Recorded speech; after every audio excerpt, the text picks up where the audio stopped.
Hello, Mark. I'm Yuki. My student number is SO441042. I'm a freshman, and speech title is Feats of Memory Anyone Can Do by Joshua Foer. I'd like to invite you to close your eyes. Imagine yourself standing outside the front door of your home. I'd like you to notice the color of the door, the material that it's made out of. Now visualize a pack of overweight nudists on bicycles. After, they are competing in a naked bicycle race, and they are headed straight for your front door. I need you to actually see this. They are pedaling really hard. They are sweaty. They are bouncing around a lot, and they crash straight into the front door of your home. Bicycles fly everywhere. Wheels roll past you. Sparks end up in a workplace. Step over the threshold of your door into your foyer, your hallway, whatever's on the other side, and appreciate the quality of the light. The light is shining down on Cookie Monster. Cookie Monster is waving at you from his perch on top of a tan horse. It's a talking horse. You can particularly feel his blue fur tickling your nose. You can smell the oatmeal raisin cookie that he is about to shovel into his mouth. Walk past him into your living room.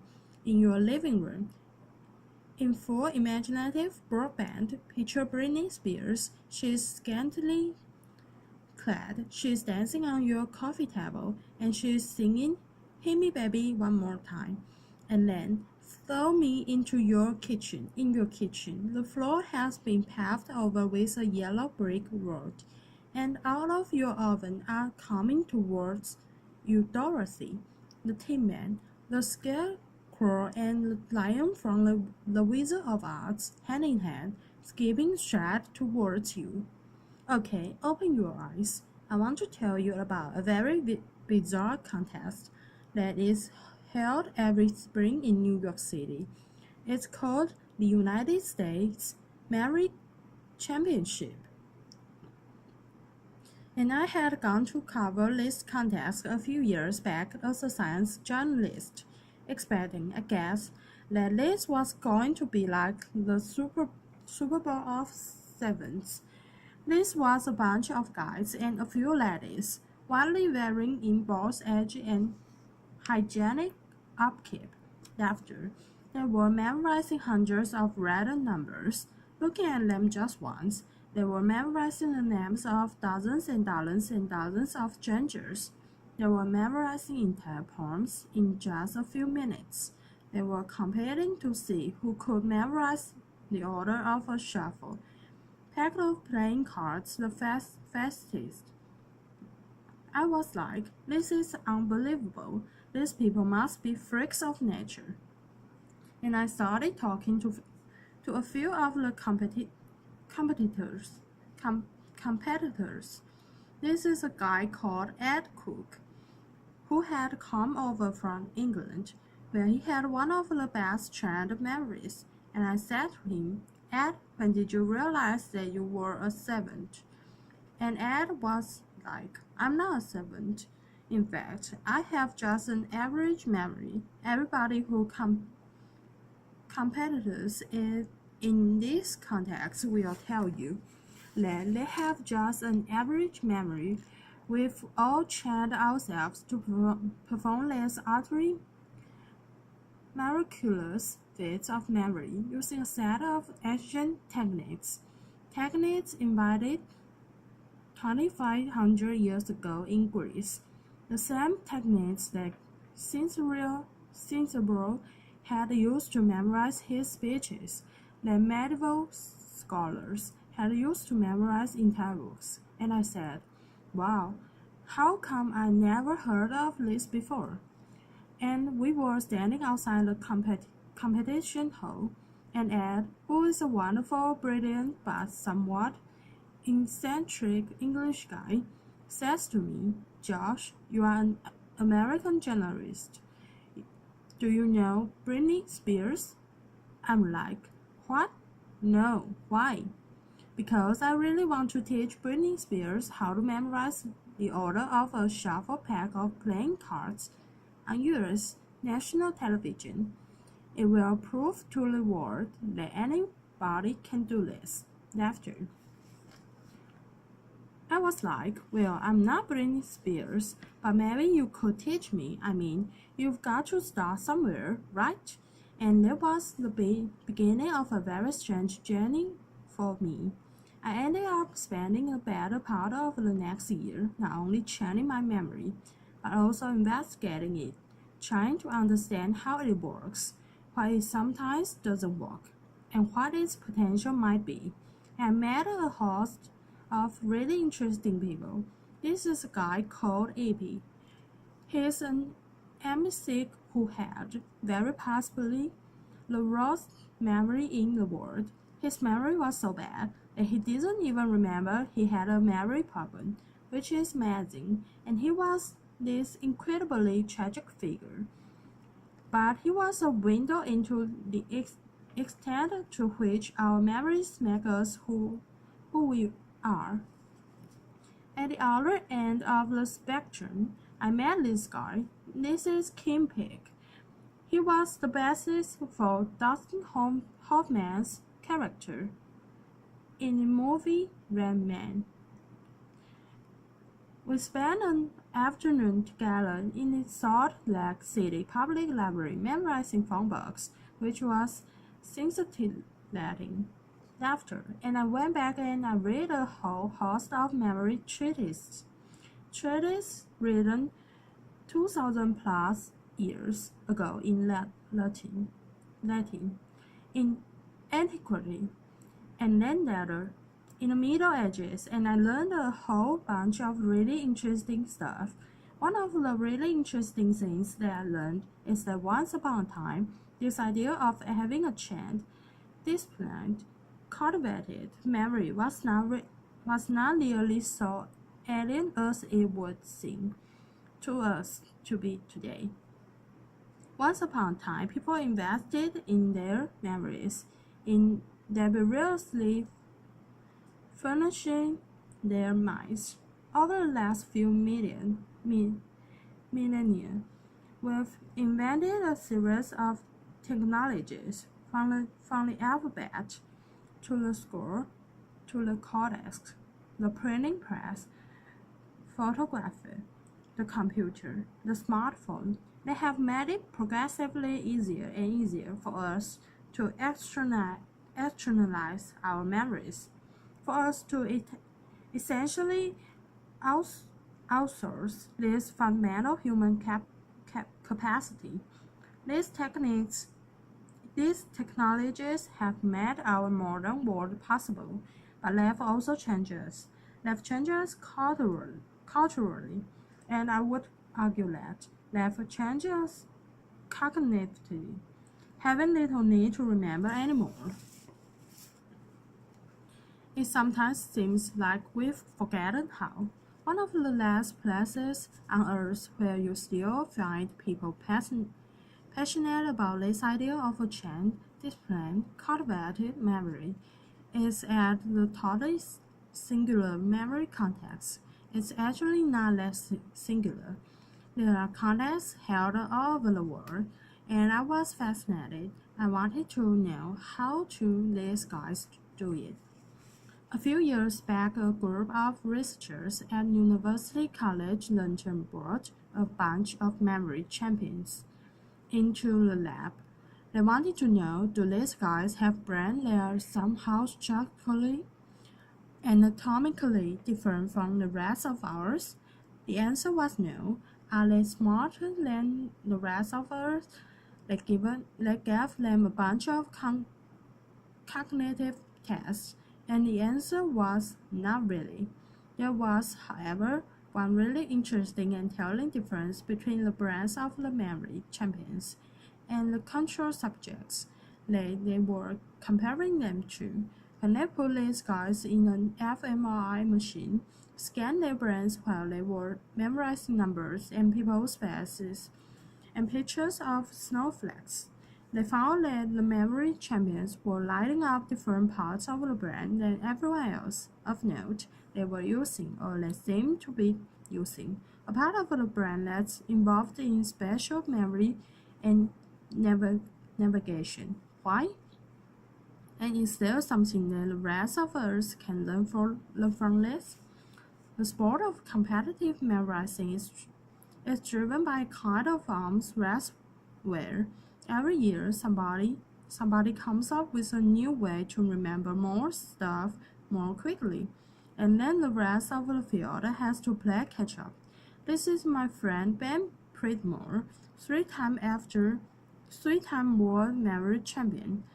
On his desk in front of him are 36 shuffled packs of playing cards that he is about to try to memorize in 1 hour using a technique that he invented and he alone has mastered. He used a similar technique to memorize the precise order of 4,140 random binary digits digits in half an hour. Laughter.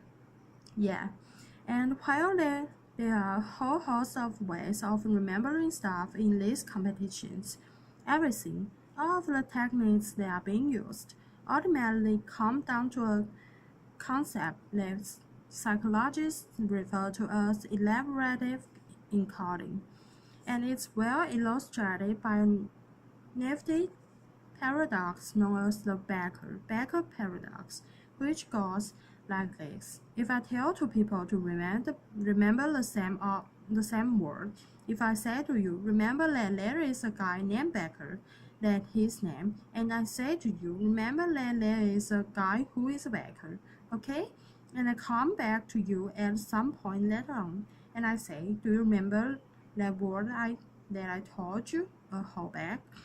Do you remember what it was? The person who was taught his name is Becker is less likely to remember the same word than the person was taught his job is Becker. Same word, different amount of remembering. That's weird. What's going on here? Well, the name Becker doesn't actually mean anything to you. It is entirely orthodox from all of the other memories floating around in your skull. But the common non-Becker, we know Beckers wear funny white hats, Beckers have flour on their hands, Beckers smell good when they come home from work. Maybe we even know a Becker, and when we first hear that word, we start putting these associational hooks into it. It makes it easier to fish it back out at some later date. The entire art of what is going on in these memory contests, and the entire art of remembering stuff better in everyday life.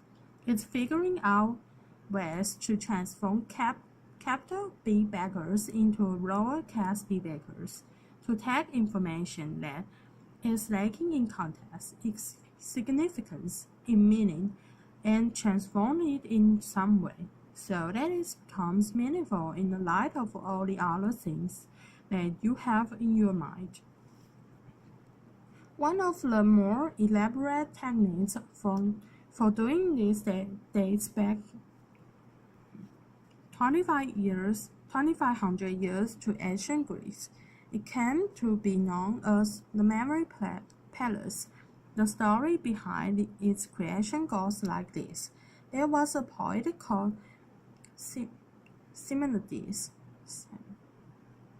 who was attending a banquet. It was actually the hired entertainment, because back then, if you wanted to throw a really slamming party, you didn't hire a DJ, you hire a poet, and he stands up, delivers his powerful memory, walks out the door, and at the moment he does, the banquet hall collapses, kills everybody inside. It doesn't just kill everybody, it mangles the bodies beyond all recognition. Nobody can say who was inside, nobody can say where they were sitting. Bodies can be properly buried. It's one tragedy combining another. Similarly, standing outside, the sole survivor amid the wreckage, closes his eyes and has this realization, which is that in his mind's eye he can see where each of the guests at the banquet and be sitting, and he takes the relatives by the hand and guides them each to their loved ones amid the wreckage. What similarities figure out at that moment is something that I think we all kind of intuitively know, which is that as bad as we are at remembering names and phone numbers and word-for-word instructions for our colleagues, colleges, we have really exceptional visual and spatial memories. If I ask you to recount the first 10 words of the story that I just told you about similarities, chances are you would have a tough time with it, but I would wager that if I ask you to recall who is sitting on top of Talking Tan horse in your foyer right now, you will be able to see that. The idea behind the memory palace is to create this immediate advice in your mind's eye and populate it with images of the things that you want to remember. The crazier, weirder, more bizarre, funnier, raunchier, stinkier the image is, the more unforgettable it's likely to be. This is advice that goes back 2,000 plus years to the earliest Latin memory treatise. So how does this work? Let's say that you've been invited to TED Center stage to give a speech, and you want to do it from memory, and you want to do it the way that Cicero would have done it if he had been invited to TEDx Rome 2,000 years ago. Lecture. What you might do is picture yourself at the front door of your house and you'd come up with some sort of crazy, ridiculous, unforgettable image to remind you that the first thing you want to talk about is this totally bizarre contest, lecture. And then you would go inside your house and you would see an image of Cookie Monster on top of Mr. Ed. And that would remind you that you would want to then introduce your friend Ed to cook.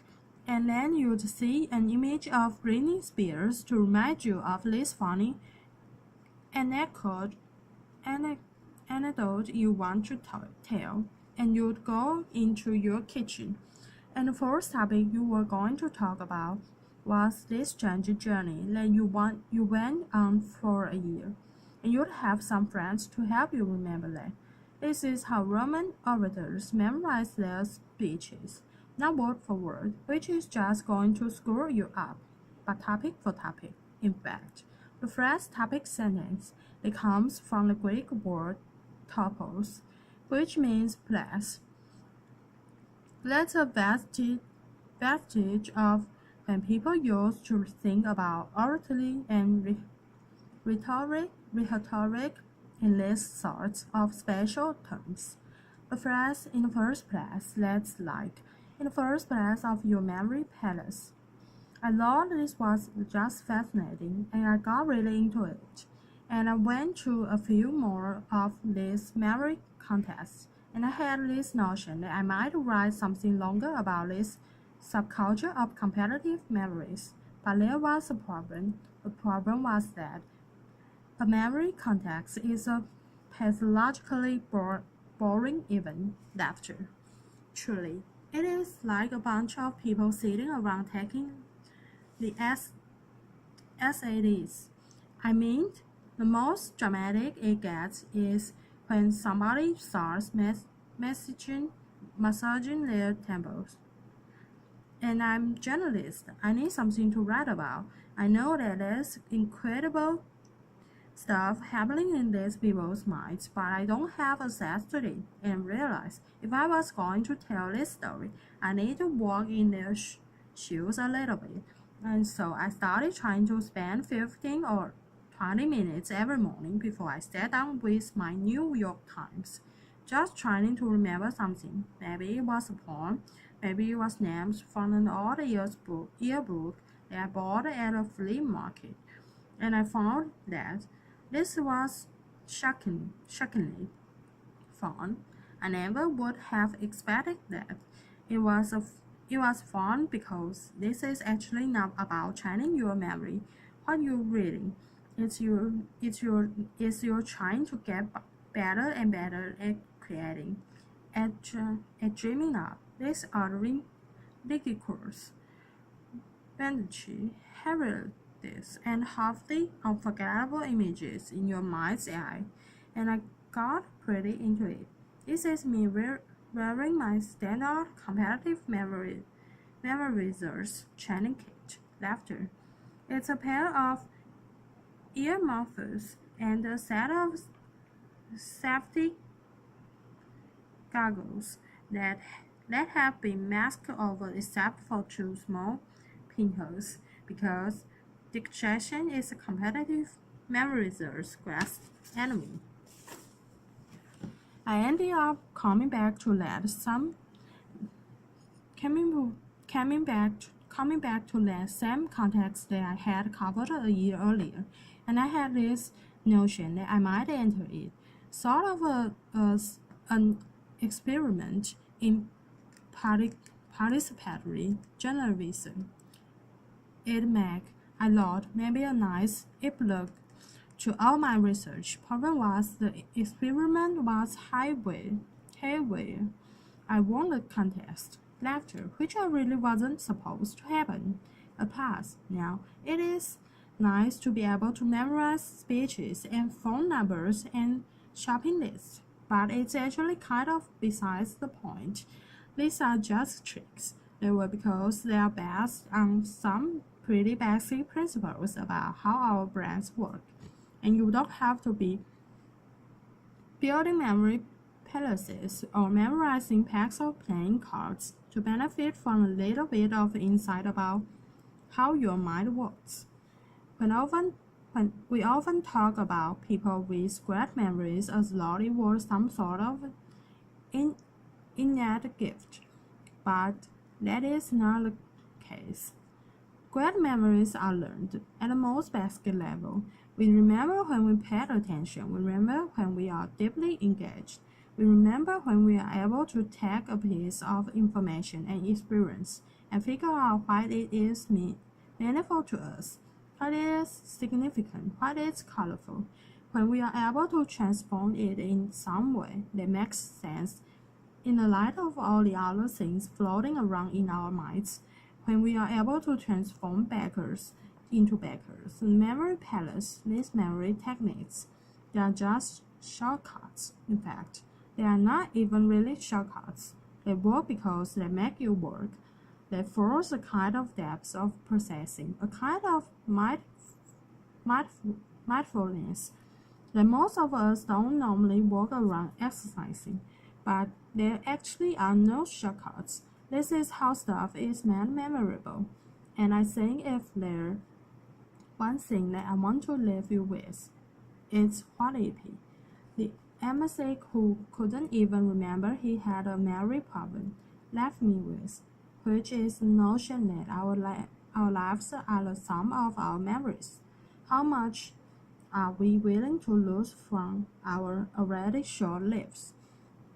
By losing ourselves in our Blackberries, our iPhones, but not paying attention to the human being across from us who is taken with us, by being so lazy that we are not willing to process deeply. I learned firsthand that there are incredible memory capacities latent in all of us, but if you want to live a memorable life, you have to be the kind of person who remembers to remember. Thank you. Applause.